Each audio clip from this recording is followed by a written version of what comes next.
I never expected her to remember my name, let alone everything else. Not after all these years. Not after all the distance that should have kept people like us in neat, harmless categories.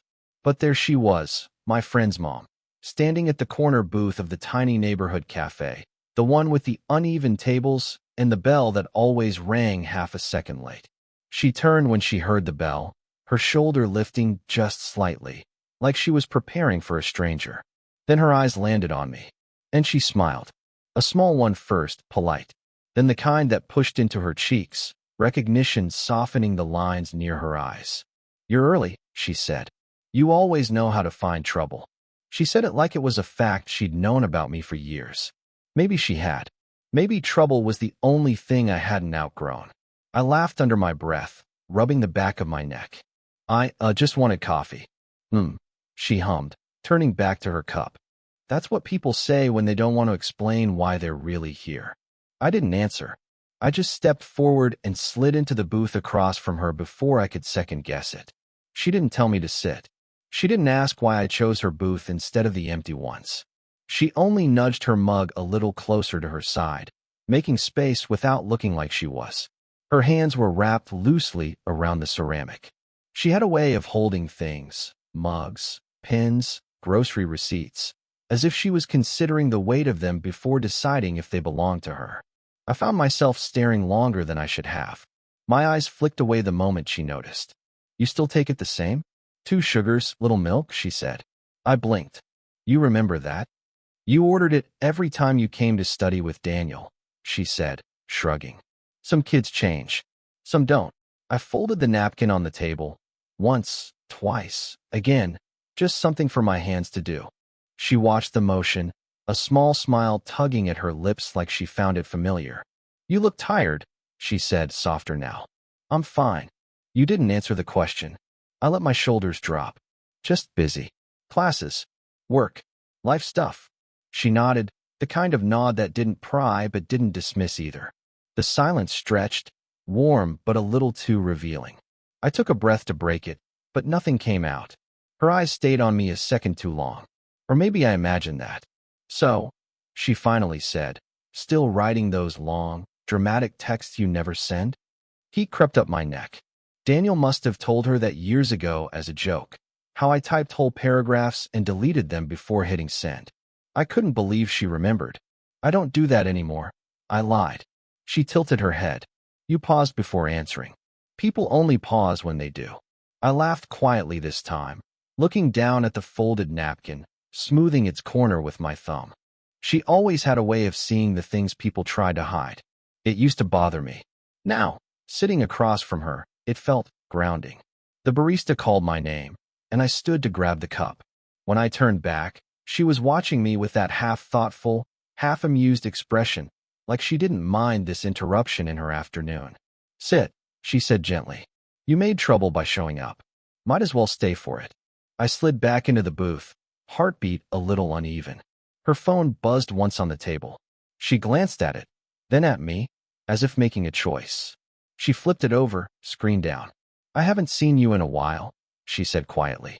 "I know," I answered. Something in her expression dipped, barely, but enough for me to feel it. Just then, my own phone buzzed. One text. "Unknown number. Come by before you head home. I have something for you." I looked up. She was already watching me. "Everything okay?" she asked. I wasn't sure how to answer. I wasn't sure what she meant by something. I wasn't sure why my chest tightened the way it did. All I knew was that this felt like the start of trouble, or the start of something else entirely. I kept reading the message on my phone as if the words might rearrange themselves into something safer. "Come by before you head home. I have something for you." I didn't recognize the number, but somehow, I knew exactly who it was. She didn't ask again if I was okay. She just sipped her coffee and waited, the way people do when they've learned patience through heavier things. "You cut your hair," she said after a moment. "Shorter than before." "It was getting in the way," I replied. "You said that last time too," she murmured, almost to herself. Something softened behind her eyes. Maybe a memory. Maybe nothing. She rested her elbows lightly on the table, hands around her mug the same way she held stories she wasn't sure she should share. "You know," she said. You used to come over so much I'd forget you weren't actually my kid. I laughed under my breath. Yeah, Daniel was always dragging me around. He adored you, she said. Then, quieter, you were easy to like. She glanced down after she said it, as if she hadn't meant to let that slip. I felt something shift inside me, an old warmth, faint but unmistakable. I looked away before she could read it on my face. There was a small silence, the kind that feels like a choice. I'm divorced now, she said suddenly. I looked up too fast. I didn't know. No one does, she replied. I don't talk about it. She tapped the rim of her mug once. But you asked if I was okay earlier. So, there's your answer. It wasn't said dramatically, just a piece of truth placed between us like spare change. I'm sorry, I said, unsure if it was the right response. Don't be. It was quiet long before it ended. She lifted one shoulder in a tired half shrug. Funny how people can live beside each other and stop seeing anything at all. Her words settled into me in a way that felt too familiar. Maybe because lately I'd been catching myself walking through my days like someone watching from outside a window. I hesitated, then admitted, I've been feeling that too. Like, I'm in a room, but not really there. Even with friends. She didn't smile. She didn't pity. She just looked at me. Really looked, and the room felt a little nearer. That happens in your 20s, she said softly. You're figuring out who sees you and who only thinks they do. I swallowed, my hands tightening on the paper cup. I don't know why that moment stayed with me. Maybe because it felt like someone finally saw me. Her expression flickered. Not surprise. Recognition. Come here, she said gently, and before I understood why, she reached across the table and brushed a crumb off my sleeve. A tiny gesture, barely anything, but her fingers lingered half a second too long. The kind of touch people pretend doesn't mean anything. She pulled her hand back slowly, eyes steady on mine. Outside, a car passed, its headlights sliding across the window like a reminder of something we hadn't named yet. Trouble, she said again, but this time in a quieter voice. One that didn't sound like she was talking about my coffee run. Maybe she wasn't talking about coffee at all. The cafe had begun to fill, the late afternoon rush spreading a low hum through the room. A couple slid into the booth behind us. Someone laughed too loudly near the counter. The quiet bubble we'd been sitting in thinned, like it couldn't hold both of us much longer. She noticed it too. Her shoulders shifted, barely, but enough to feel like distance. She pulled her hands back from the table, folding them in her lap, as if aware of how close they'd been to mine. Maybe I should let you get back to your day, she said lightly. But the words didn't match her eyes. Her eyes lingered. Stayed. Almost asked something. I'm not in a hurry, I said. That's not the point, she murmured. Before I could ask what she meant, the bell over the cafe door rang. I didn't look, but she did, her posture straightening just a touch. Not fear. Just reflex. A familiar voice. Hey, thought that was you. Daniel. My best friend. Her son. He walked in with that casual stride I knew well, headphones around his neck. He spotted me first, then her, and paused. Not suspicious, just surprised. Oh, you two hanging out. I opened my mouth, but she answered first. We ran into each other. Thought I'd say hello. Her tone was normal. Too normal. I felt myself sit a little straighter, like I'd been caught doing something I couldn't name. Daniel slid into the booth next to me without asking, bumping my shoulder like he always did. Man, I haven't seen you in forever. You ghosted. I forced a laugh. Just busy. He didn't notice the tension. He never did. Her fingers tapped once, barely audible, against the ceramic mug. That was all. A tiny, quiet pullback. He chatted, filling the space with stories that didn't need me. That didn't include her. She watched him with a soft, distant smile, but I could see it, her retreat. The way she hid something behind that smile. The way she looked anywhere but at me now. Eventually, Daniel got up to grab a drink, patting the table twice before leaving. A habit from childhood. A habit she probably missed. The moment he stepped away, her breath exhaled, slow, quiet, like she'd been holding it. You should go with him, she said. He'll think it's strange if you don't. There it was again. Distance. Protection disguised as suggestion. Are you pulling back? I asked before I could stop myself. She blinked. Once. I don't know what you think this is, she replied. The problem was, I didn't either. I just knew it felt different from any conversation we'd had when I was younger. Different in a way that made my chest tighten. She reached for her bag, then paused halfway, fingers curling around the strap. It's complicated. I waited for her to finish the thought, but she didn't. Daniel returned with 2 iced coffees. Ready? He asked me. I stood slowly, the room feeling colder than before. She didn't look up. Not until I took a step away. Then, barely audible, hey. I turned. Her eyes met mine for the briefest moment, something unguarded slipping through. She brushed her thumb along the rim of her mug, a small tremor in the movement. Be careful, she said. It wasn't about the day, or the coffee, or Daniel. It was about us. I nodded, throat tight, and followed Daniel toward the door. But just before it closed behind me, I felt it, her gaze, holding me, pulling me back. A line almost crossed, a truth almost spoken. Almost. Daniel and I walked the few blocks back toward the apartments, trading surface-level talk, assignments, people we used to know, jokes that didn't land the same anymore. I nodded and laughed in the right places, but my thoughts kept circling back to her.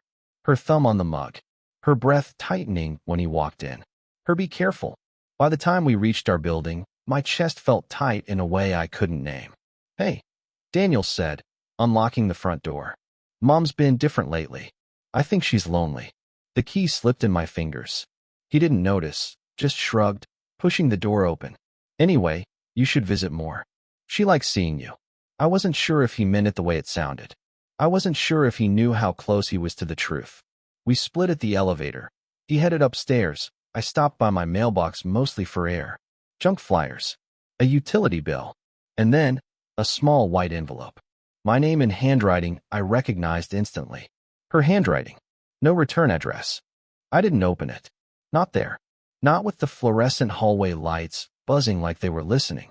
I slipped it into my jacket and went outside, down the steps, across the lot to the small bench under the flickering street lamp. The envelope felt too light. Too careful. She found me there 5 minutes later. Not by accident. You got it, she said quietly. I looked up. You waited to see if I did. Her coat was unbuttoned, hair slightly windblown, breath visible in the cooling evening air. She sat beside me, leaving a polite inch of space that felt like a mile. I shouldn't have written anything, she said. Then why did you? She let out a small, unsteady exhale. Because I don't trust myself to say things the right way anymore. I swallowed, the envelope burning in my hand. What's in it? Nothing dramatic, she murmured. Just a thought I shouldn't keep. A pause. A long one. Cars passed in the distance. A dog barked once. The kind of quiet that exposes every heartbeat. You pulled back today? I said, barely above a whisper. I had to. Because of Daniel? She didn't answer at first. Her hands laced together, then unlaced. Her knee bounced once, a rare crack in her calm. It's not just him, she said. You're young. You still have time to figure yourself out. I shouldn't. She stopped, jaw tightening. I shouldn't let myself want things that complicate your life. The words hit harder than I expected. Is that what this is? I asked, wanting something. Her breath caught, just for a second. She looked away, toward the street lamp, its light trembling. If I say yes, she whispered, it becomes real. A raw, quiet confession, barely spoken, barely aloud. I turned the envelope in my hands. Should I open it? I don't know, she said. I don't know what happens if you do. We sat there, both aware of how close our shoulders were, how the space between us felt thinner than it ever had. One wrong shift, one breath too deep, and something irreversible would happen.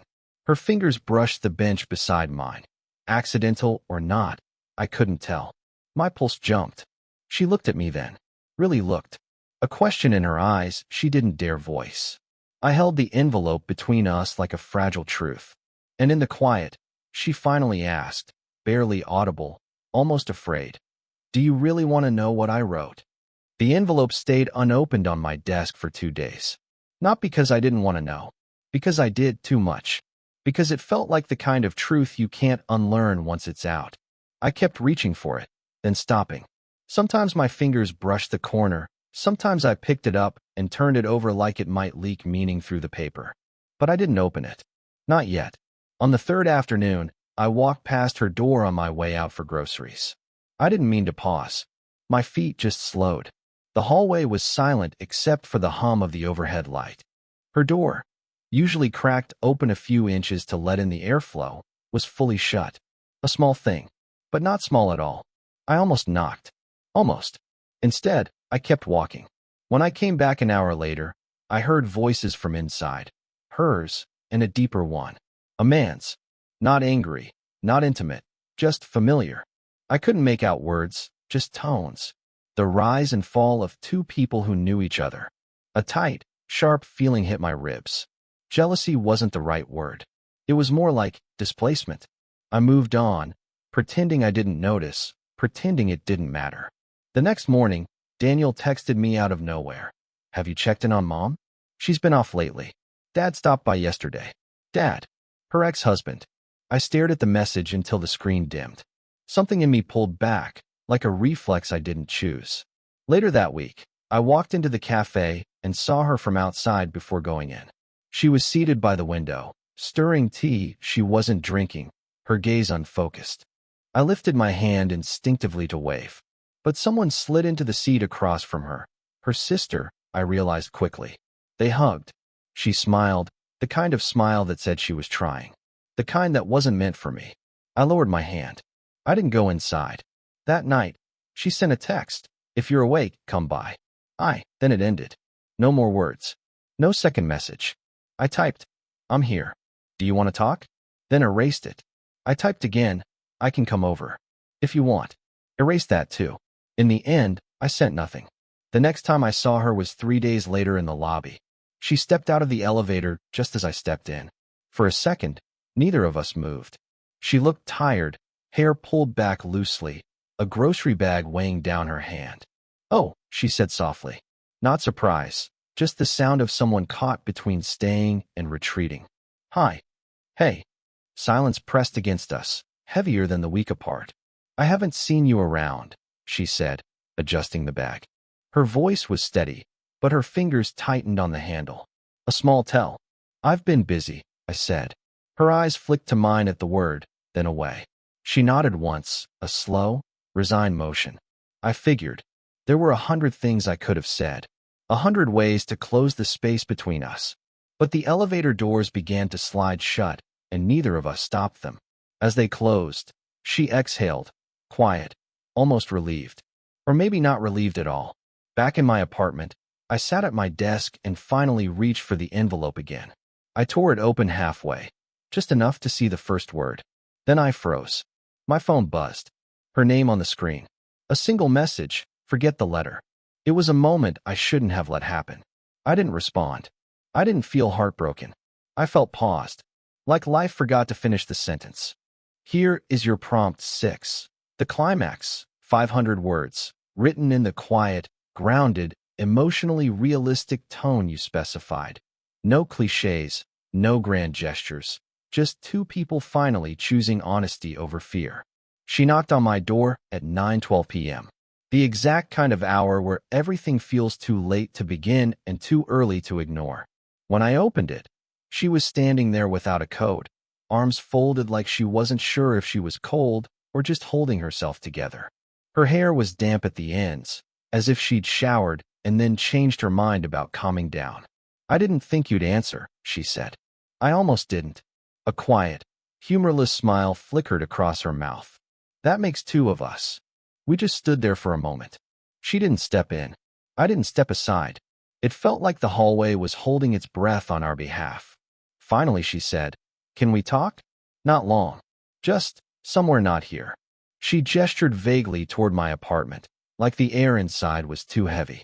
I grabbed my keys and followed her down to the small shared courtyard behind the building. The benches were cold metal, the kind that left a faint chill through your clothes. She sat first, setting her hands on her knees like she needed to anchor herself. I shouldn't have sent that message, she said, eyes on the ground. The one about the letter. I was reacting, and I didn't want you to see me reacting. You can react, I said. She huffed a tired breath. Not with you. Not when I don't know what it means. There it was, the thing between us finally crouching in the open. No romance, no declarations. Just confusion wearing a human shape. I wasn't avoiding you, I said, even though I kind of was. I just didn't want to make things harder. For who? That's the problem, I said. I couldn't tell. She looked up at me then. Really looked. Her eyes were tired, but steady. My dad coming by, it messed with me more than I thought it would. And my sister, well, she has her opinions. Everyone seems to have an opinion lately. What about you? I asked. She pressed her lips together, like the answer tasted complicated. I don't know what I want, but I know what I don't want. She paused. I don't want to lose this. Whatever this is. I didn't move closer. I didn't reach for her. I just let the honesty sit between us, fragile but real. She took a slow breath. The letter, it wasn't dramatic. It was just me trying to put something into words because I didn't know how to say it out loud. Another pause. But I think I should. So you can decide. I nodded, giving her the space. I care about you, she said simply. Not in the easy way. In the inconvenient way. Her voice wavered, not from sentimentality, but from the risk of it. And I didn't know if you felt any version of that, or if I was just borrowing comfort. You weren't, I said. Her shoulders dropped, barely, like someone loosening a too tight knot. I'm not asking for anything, she added quietly. I just needed to say it before the silence got too big. I let the words settle. Then I reached for her hand, not dramatically, not with meaning implied.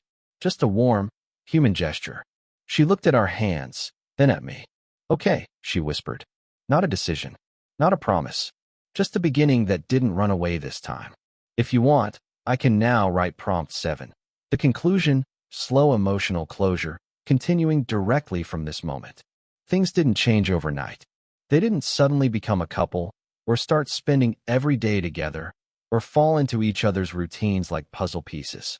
It was slower than that. Gentler. Some mornings after that night, I found her sitting on the courtyard bench before work, the same metal one where everything finally cracked open. She'd be drinking her tea, the steam curling upward, warming her hands. I'd walk out with my black coffee, and she'd glance up the moment she heard my steps. Not smiling exactly, just softening. 8:47, she'd say sometimes, checking the time as if it meant something. Maybe it did. We didn't talk about the letter again, or about that night. Not directly, but small things shifted, the way seasons do. Almost invisible until you realize you're not wearing the same coat anymore. She'd leave her door cracked open again, just like before. And some evenings, when she was cooking, she'd knock lightly on my doorframe, not asking me to come in, just letting me know she was there. Sometimes I joined her. Sometimes I didn't. Both were okay. Daniel visited once, dropping off groceries, and she introduced me without hesitation. Not with labels, just with ease. This is him, she said, like that explained enough. Her ex-husband didn't reappear. Not because life wrapped up neatly, but because she stopped bracing for him. Whatever had been unsettled between them was still real, still history, but it no longer hovered over her like a storm waiting to restart. I noticed she slept better. She laughed more, though not loudly.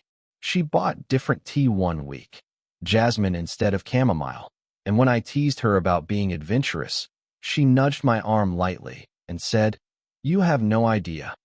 We found a rhythm, careful and real. I'd walk her to the cafe on weekends, and she'd steal a sip of my coffee, make a face, and hand it back like it had personally betrayed her.